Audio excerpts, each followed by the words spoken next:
Вы смотрите «Актуальное интервью», в студии Надежда Саханская. Здравствуйте. 27 апреля в 1922 году была образована Якутская автономная Советская Социалистическая Республика в составе РСФСР. 27 сентября – это День государственности в нашей республике. В этот знаменательный день в 1990 году была провозглашена Декларация о государственном суверенитете. Это и стало новым этапом для республики. О значении празднования Дня республики для народов Якутии мы сегодня и поговорим. Наш гость в студии Петр Гоголев, председатель Конституционного совета Республики Саха, доктор юридических наук. Петр Васильевич, здравствуйте. Здравствуйте, Надежда. Давайте, наверное, поговорим все-таки сначала о молодежи. Вот в рамках патриотического воспитания молодежи насколько важен праздник День республики для нашего народа? День республики, в принципе, если смотреть на него с позиции становления государственности Якутии, то, можно сказать, это механизм, который реализует право на развитие. Право на развитие, а развитие, если исходить из того, что это такой всеобъемлющий экономический, социальный, культурный, политический процесс, направленный на то, чтобы улучшать качество жизни человека, общества, то с этой позиции республика и государственность как раз является тем механизмом, который создают условия для права на развитие. Именно в таком ключе и молодежь должна понимать, и все должны понимать, что дает государственность нашему народу. Поэтому наши отцы-основатели нашей Конституции, действующей Конституции, скажу, они исходили из того, что прописали нашей Конституции, в самом начале Конституции, так называемых основах конституционного строя, это в том числе в части 2 статьи 2 Конституции Республики, они прописали так, что государство, то есть республика, имеет основной целью и задачей создание условий для материального благосостояния и духовного развития народа, создание равных возможностей для всех граждан. То есть, если мы говорим, что республика дает простым нашим жителям, то надо понимать, что это действительно путь к развитию. Я так считаю. И поэтому, безусловно, это очень хорошо понимали все первые руководители нашей республики, начиная с Платона Алексеевича Аюнского и нашим главой республики Айсеном Сергеевичем Николаевым. И, безусловно, такой путь, прогрессивный путь, динамичный, последовательный, он реализуется в нашей политике. Но вот если мы говорим о подготовке первых конституционных актов республики, ведь была такая могучая четверка, как Амосов, Оржаков, Барахов и Ефимов. А я ведь не ошибаюсь, если так скажу, что Георгий Семенович Ефимов был тем, у кого на тот момент уже было юридическое образование. Да, Надежда, я с вами полностью согласен. И это в том числе и отмечает то, что я сказал, что первые руководители всегда понимали, что через государственность мы идем на развитие, достигаем развития.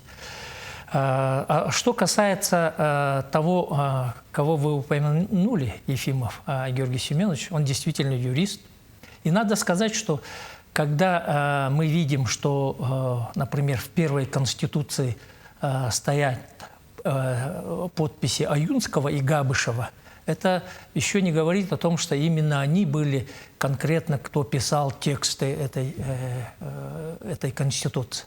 И не зря сейчас общественность очень правильно ставит вопрос о том, что та идеологическая чистая страница истории, которая была в советский период и которая отвергла имя Георгия Семеновича Ефимова, она была возвращена, доброе имя, деловая репутация его была возвращена народу. Но надо сказать, что не только Ефимов, имя его должно быть связано с теми конституционными актами, которые в первые годы нашей государственности были первые юристы, которые тоже внесли большой вклад в развитие государственности Якутии. Многие из них, конечно, не сразу восприняли новый общественный, государственный строй. не восприняли политику военного коммунизма, были репрессированы.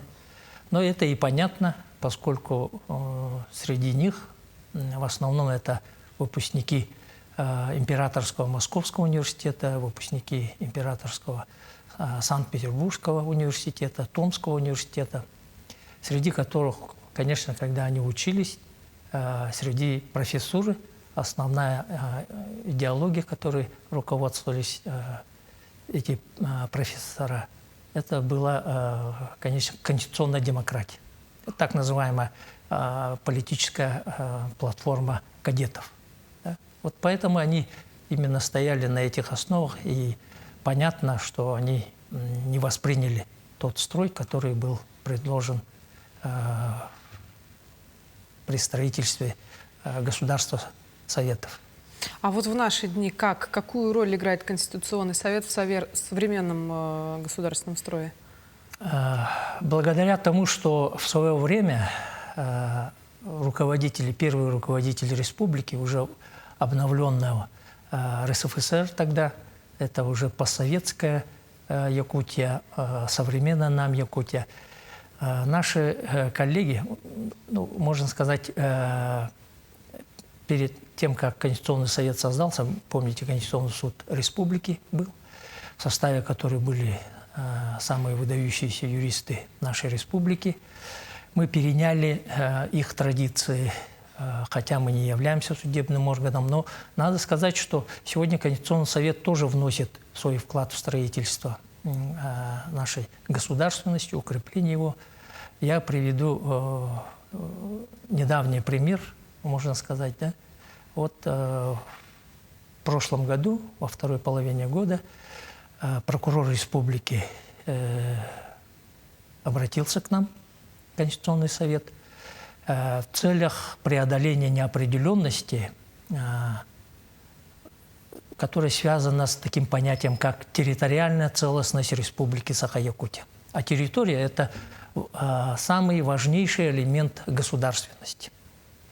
И прокурор республики, основываясь на научном обосновании, которое дал Институт прокуратуры, поставил вопрос перед нами, что имеет ли право Республика Саха-Якутия оперировать таким понятием, что у нее есть территориальная целостность, и обосновано ли, что у главы республики есть такое полномочие и обязанность, как гарантировать территориальную целостность нашей республики. И, конечно, вопрос очень сложный.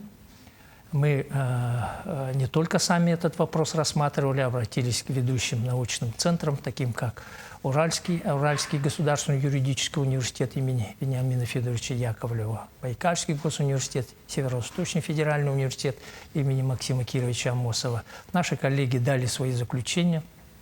Мы, в том числе с учетом данных заключений и Института прокуратуры, и названных мной научно-образовательных центров, дали свое толкование.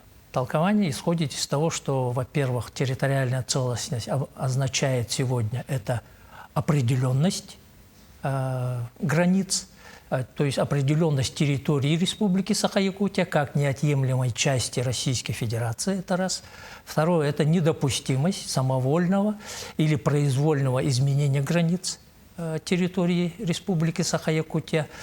Далее, в-третьих, это возможность органов государственной власти Республики Саха-Якутия противодействовать незаконным проявлениям, направленным на самовольное и произвольное изменение границы и состава территории Республики Саха-Якутия, а в части того, что глава Республики Саха-Якутия выступает гарантом территориальной целостности, мы обозначили такую правовую позицию, как исходящие его должности, как должности, во-первых, первое – это он занимает федеральную должность, второе – это должность, государственную должность Республики Саха-Якутия, то есть с этой позиции он как и представляет и федеральный центр, и представляет Республику Саха-Якутия.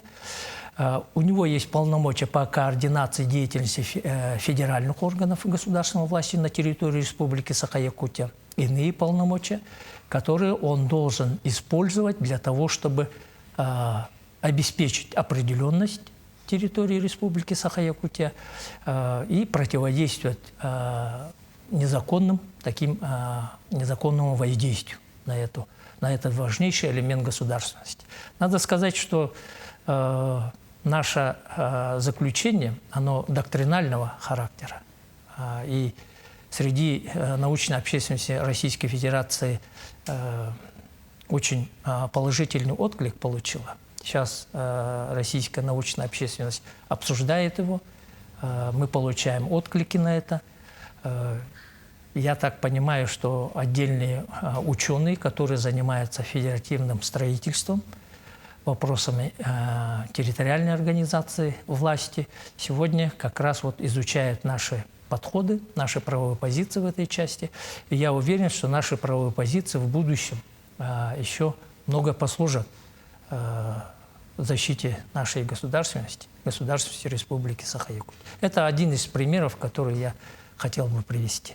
Петр Васильевич, ну вот есть ли риск того, что Конституцию нашего региона все-таки немножечко, не то чтобы перепишут, но там будут некоторые изменения, потому что в последнее время активно обсуждается новый федеральный закон о местном самоуправлении? Ну, угрозы в этом нету. Угрозы в этом нету, поскольку федеральный закон принят, его надо исполнять. Федеральный закон, он регулирует такие отношения, которые связаны с властью. Да? Местное самоуправление – это уровень власти. Власть – это самый, можно сказать, один из столпов, на которых строится государственность. Таким образом, бояться здесь этого не надо. Другое дело, что федеральный закон имеет определенные нормы, которые нужно совершенствовать для того, чтобы учесть ту историческую традицию, ту практику, которая у нас имеется в Республике Саха-Якутия при организации местного самоуправления. Она исторически предопределена, она понятна и приветствуется нашим населением. Глава республики Айсен Сергеевич Николаев четко обозначил свою позицию. Государственное собрание Илтумен тоже обозначило, что мы сохраняем ту историческую преемственность, которая есть. Но федеральный закон не в полной мере учитывает эту особенность. Значит, мы должны работать над тем, чтобы не только изменить Конституцию, хотя здесь надо, конечно, говорить о том, что глава 8 нашей Конституции, которая посвящена местному самоуправлению, она содержит нормы общего характера. И сейчас руководство республики поставило задачу перед юридическими службами о том, чтобы до 1 июля текущего года провести аналитическую работу на предмет, нужны ли изменения в Конституцию вследствие принятия вступления в силу федерального закона об общих принципах организации местного самоуправления в единой системе публичной власти. Возможно, это и не понадобится. Конечно, если наши органы власти обратятся в Конституционный совет для того, чтобы мы дали толкование, а Конституционный совет – единственный государственный орган, который законодательством уполномочен дать официальное толкование Конституции, то мы, конечно, вот статью 100 Конституции Республики, которая как раз и содержит определенную, ну, можно сказать, неопределенность, да, мы, конечно, готовы истолковать. Ну и учитывая, что вы пришли к нам все-таки по торжественному поводу, я думаю, что зрители наши ждут от вас поздравлений в честь Дня Республики. Уважаемые сограждане, позвольте мне в День Республики Саха-Якутия поздравить вас таким прекрасным праздником. Он для нас весенний. Это торжество солнца, это торжество мира, это торжество развития. Я уверен, что с этими понятиями связано будущее любого из нас, от мала до велика. Я уверен, что развитие – это тот путь, которые мы желаем своим детям, мы желаем тем, кто сегодня растет в наших семьях, мы желаем его будущим поколениям. И именно в этих целях как раз и учрежден такой праздник, чтобы мы не забывали, что Республика Саха-Якутия, ее государственность и право на развитие – это одно целое. С праздником! Большое спасибо вам, Петр Васильевич, что нашли для нас время и провели такой, так сказать, экскурс в историю нашей республики. Приходите к нам еще. Спасибо, Надежда. Напомню, вы смотрели актуальное интервью. До встречи в эфире.